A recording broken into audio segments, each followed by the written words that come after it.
আসসালামু আলাইকুম রহমতুল্লাহি বরকাতু। নমস্কার, আদাব। আমি রফিক শেখ, ওয়েস্ট বেঙ্গল ইন্ডিয়া থেকে বলছি। আমি অ্যাসমুফারের এক গর্বিত ফাউন্ডার এবং সর্বপ্রথমে জানাই আমাদের সিও অ্যাসমুফারি স্যারকে অসংখ্য অসংখ্য ধন্যবাদ।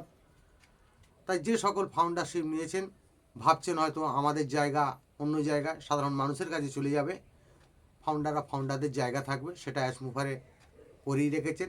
সেটার সম্বন্ধে আমি 2-4 লাইন কবিতা ছন্দের মাধ্যমে আপনাদের সামনে তুলে ধরছি। জোয়ার যখন আসে কিন্তু সবই যাবে ভরে, জলকে তুমি ধরে রাখলেই ভাটাই নাহি পড়বে। জোয়ার যখন আসবে কিন্তু মাঠঘাট যাবে ভরে, কিছুই সময় থাকবে কিন্তু তারপরেই ভাটাই পড়বে।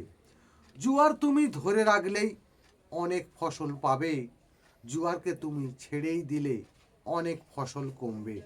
জোয়ার আসে সময় মতোই, এটাই তুমি জানবে, নিজের ইচ্ছা মতো কিন্তু জোয়ার নাহি আসবে।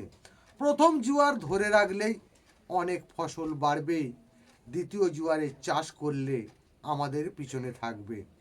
পৃথিবী যতদিন বেঁচে থাকবে জোয়ার কিন্তু আসবে। প্রথম জমি আমাদের কিন্তু আমাদের কাছ থেকে অন্য জমিতে যাবে। বোঝার তুমি চেষ্টা করোই, তবেই তুমি বুঝবে, ভিক্টোরি উইথ অ্যাশ কোন পথে আজ সেটাই তুমি জানবে। এটাই হলো অ্যাসমুফারের ভিক্টোরি উইথ অ্যাশের নীতি। নতুন পৃথিবী গড়ব আমরাই, এটাই হবে স্মৃতি। অ্যাসমুফারে ধন্যবাদ। ভিক্টোরি উইথ অ্যাশ জিন্দাবাদ। আপনাদের যদি ভালো লেগে থাকে লাইক কমেন্ট শেয়ার করুন। ধন্যবাদ।